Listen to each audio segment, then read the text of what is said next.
All right, I love this time of the year. In fact, we have him twice this week. He is the legend. There's no one better. The great Baldy. Look at him. Morning, cuz. Morning, cuz. How you doing? Good to be with you. Great to be with you. I got news for you.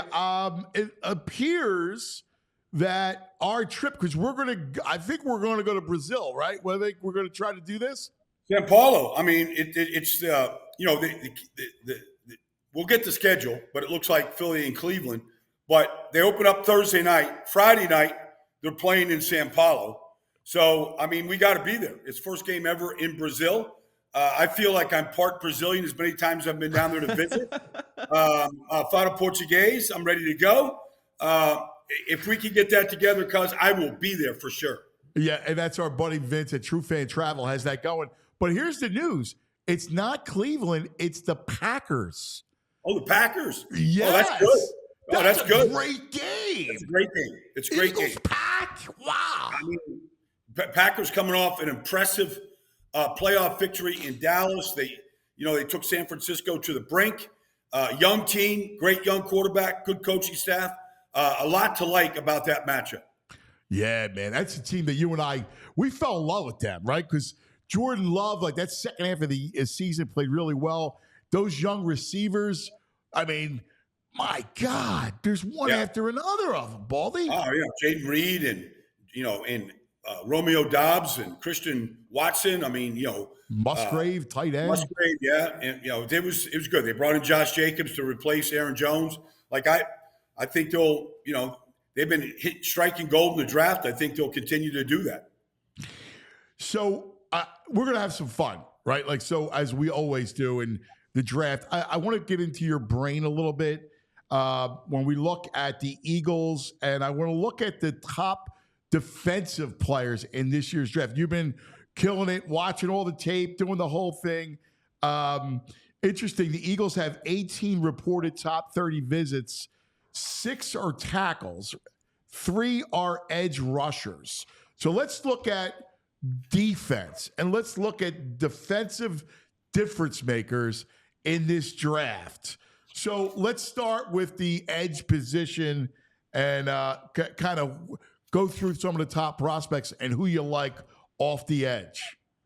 The best edge rusher in this draft is Dallas Turner from Alabama.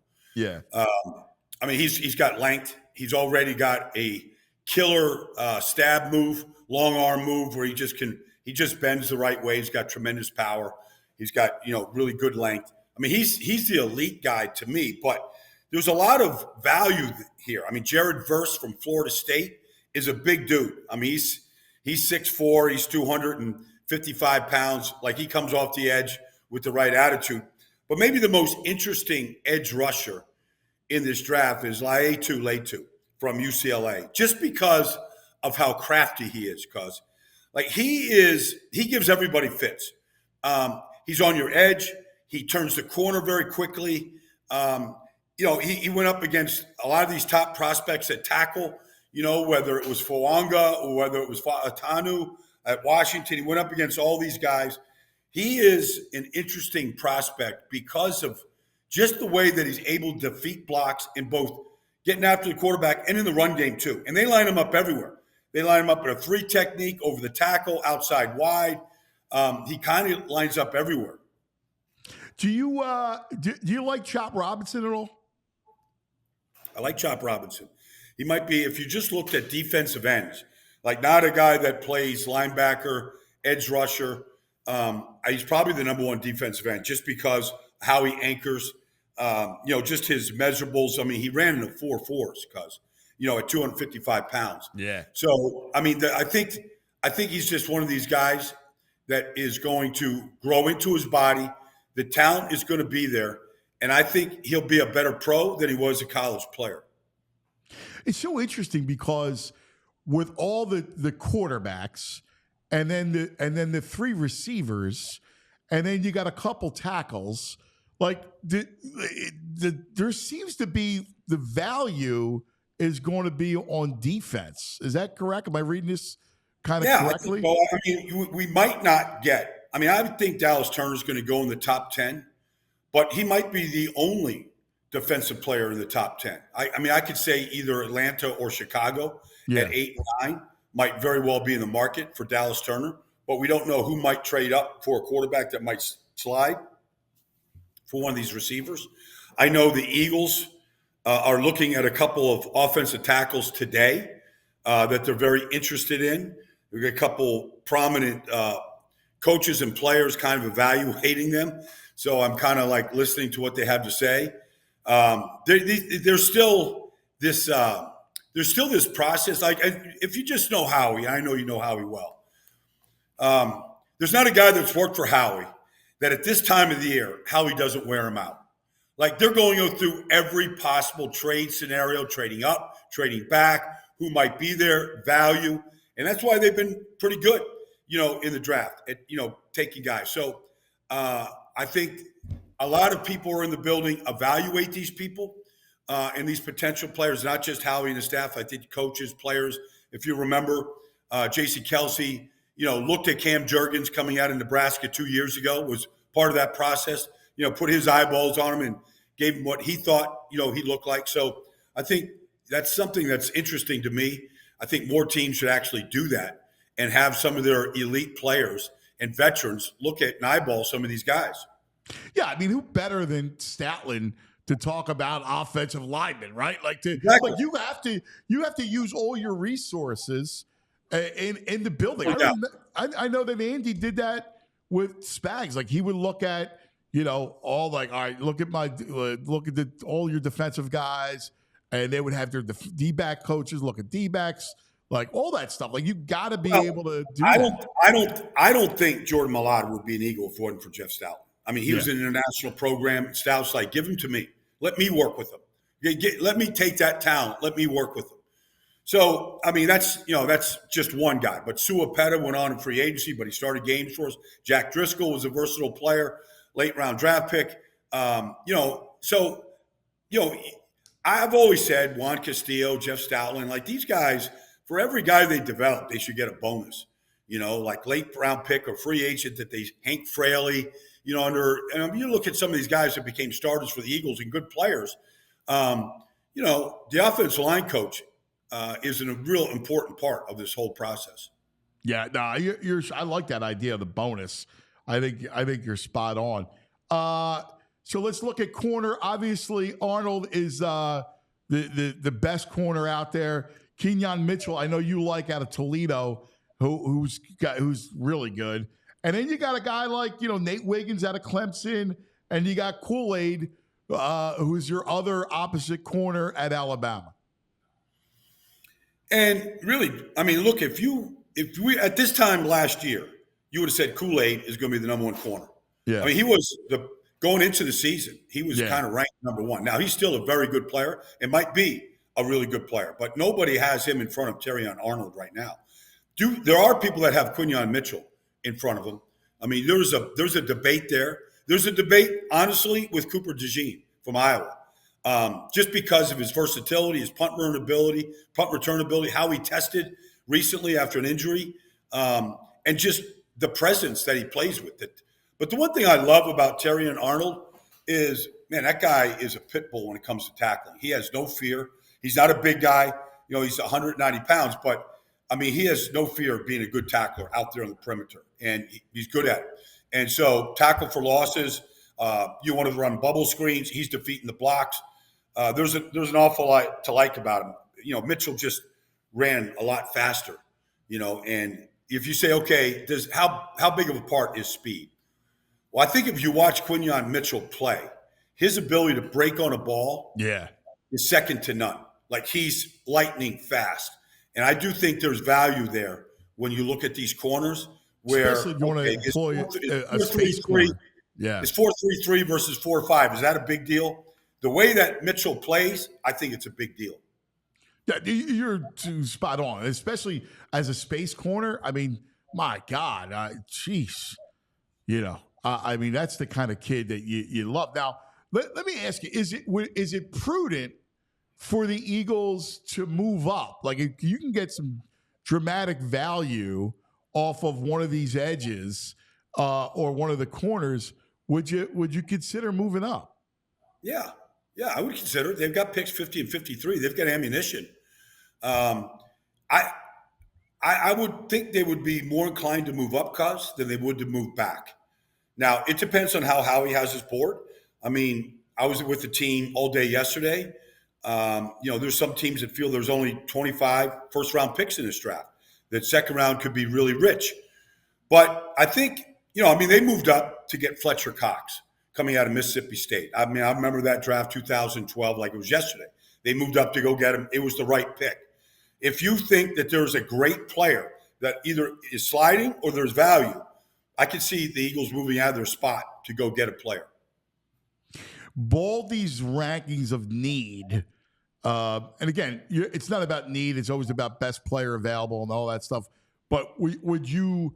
Obviously, it's going to come with three spots. It's going to be tackle for obvious reasons. With Lane, you would at some point, like to have his replacement be groomed. You have edge, which you need now, and corner, which you need now. What's the priority of if you rank those three? Well, I don't. Lane Johnson's healthy. Like, I don't know. People are like they're not pushing him out the door. I don't think he's ready to hang it up anytime soon. I mean, there has not been any kind of a drop off in his play. He's been great. And you're close with him. And I know how close you guys are. He's terrific, man. And he means so much to that line. Like, if you look at a guy at Washington, like Fautano, like when I watch him play, I mean, he's an elite athlete. His hands are outstanding. Like, his punch he jolts you. If you look at him play left tackle at Washington, you go, man, he's a good left tackle. He's probably not as long as you want, but he could be a Pro Bowl guard. Quentin Nelson was a tackle at Notre Dame. Zach Martin was a tackle at Notre Dame. They've been all pros at offensive guard. I feel the way Fautano runs, the way that his power, like, I feel like he could be an all-pro guard.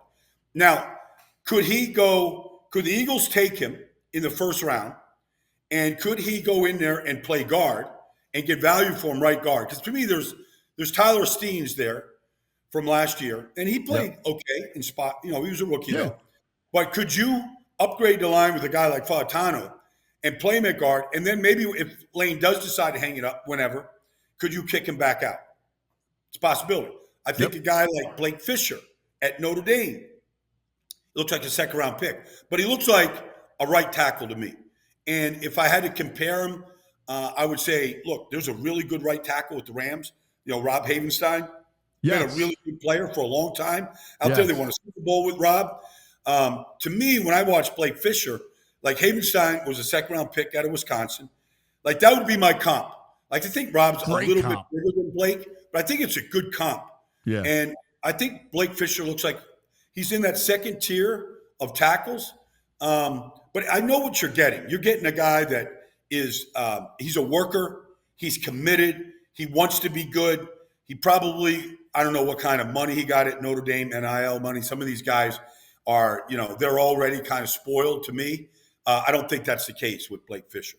No, by the way, that's a great comp. So I gotta switch the little gears on you, because I love, we talk about this often, your worldliness. All right. So I just for the audience, I brought up to you that John Rahm had his master's dinner last night. Mm-hmm. And John Rahm is from Spain, obviously, right? Yeah. He's from the Basque region of Spain. And so he started out with these peppers, right? And then he went into these anchovy skewers with peppers and olives. He had the Iberian ham, which is unbelievable. Like, it's like $100 for a quarter pound. He had this creamy chicken fritters with the spicy chorizo potatoes. And so I go, this is so interesting. I wonder if Baldy's been to Spain. and your answer was? Well, I mean, I lived in Spain. I lived in Sitges, which is south of Barcelona. It's a town right on the Mediterranean. We were stationed in Germany one year, and we didn't like it. So we said, we got to get out of here. Like by the second week. So they had this Hotel Suber right on the beach of the Mediterranean. Anybody that did NFL Europe games, I don't care if it was Aikman, Moose Johnson, Bill Moss, anybody that went over there, they went to Sitges, Spain. They've never stopped talking about it since. We've had reunions over there. And Miguel Matas was the owner of the Barcelona Dragons, as they would say in Catalan, the Dragoons, because that's what you're talking about with Ram. He's in the Catalonian region of Spain, yes, the Basque region. It's it's their own separate language. Yes, like Catalan. The like I learned a little bit of language. It's like it sounds French. It's just take the Spanish word and cut it in half. That's kind of what Catalan is. So we lived there. You know, I went and ran with the Bulls. I ran with the Bulls in Pamplona one year. You know, I mean, 6 days. I ran 7 days in Pamplona. You know, What's 777. What happens? It's a bucket list for like all of humankind. What is it? Like, explain. Well, I mean, first of all, you got to go read "The Sun Also Rises" by Hemingway. The greatest. Right? So greatest, Baldy. That's you got to get into your literature. Yeah. You got to get up to speed on this. This town of Pamplona is, you know, it's just one of these charming Spanish, towns, but it fills for this running. And so it's 777 on July 7th, 7/7 at 7 in the morning. They start running these bulls. All right, they run them in two heats. They got 6 bulls. They go first, and then 6 more bulls go. And we start lining up. We stay up all night. You don't go to sleep in Spain. You stay up all night, and you get your last couple drinks. At 5, you start lining up, meet people from all over the world. And then they start, the countdown starts, and your RPMs and your adrenaline starts pumping. Because when these bulls go, they go. And they run into the bull ring. And the idea is the bull ring's full. All the fans are full, and the stands are full.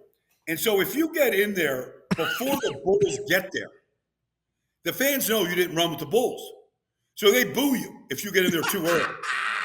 So they want to see the bulls come in first and then the people right after. So one day I'm running, and we had tequilas all night. We had, we were doing, whatever.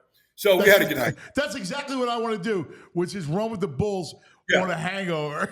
Well, there's no hangover. You never get to a hangover. You just keep going. So I'll never forget. So I run with the bulls one day, and smacking them on the ass as they go by us, whatever macho thing we're trying to do. And so I get into the bull ring, and some of these people are crazy what they're doing with these bulls, because what they do is they corral them and then they release them into this bull ring with all these people, and the bulls just go nuts.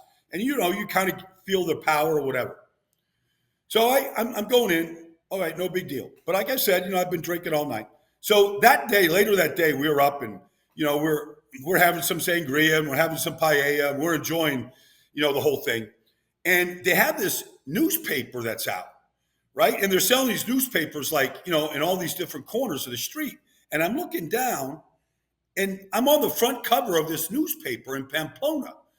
And it's a 4-shot picture of a bull coming into the ring, and me literally coming into the ring as the bull's leaving the ring, and I'm grabbing the bull by the horns to get out of the way. And I don't remember any of it. And I had to be reminded. So I bought 100 copies of the paper, and I said, I want to remember this the rest of my life. And somewhere in my house, I still have probably a couple. You have to frame that. I got to frame it. You're thinking the bull is wearing a Giants helmet, right? I mean, you're kicking it out. Well, in Catalan, in Spanish, the caption was grabbing the bull by the horns. That was the caption. That was the headline. Grab the bull by the horns. And that's what it looked like I was doing, although I don't really recall it. I needed the newspaper and the pictures to remind me of it. So that's kind of the example a little bit. Because that's freaking fabulous. Did you use offensive line technique? Like I the horns were I inside the got shoulder long arms. pads. I got long arms and big hands. If I went to the combine, I would have good measurables. So I used complete extension. I locked out on the bull as best I can remember. And then, like a good defensive lineman, I stacked and I shed. Stack and shed, stack and shed. So that's what I did to the bull. That's one of the greatest. I thought I heard all the stories. That's one of the greatest stories that actually you forgot. There's a picture of you and you completely forgot. I had You no don't even idea. remember I had what no happened. idea until I saw the newspaper, and I was reminded by what probably happened that morning, since some photographer captured it. That's beautiful.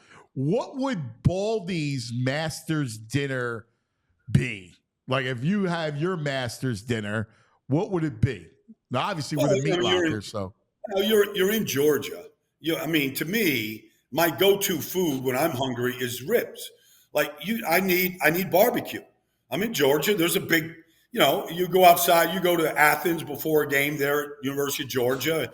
It's like, you've got the barbecue pits out there and they're cooking their meat. I'm a carnivore. I exist almost solely on meat. I'm going straight ribs. I'm going brisket. I need a good brisket. So, I'm not really going to get a big variety.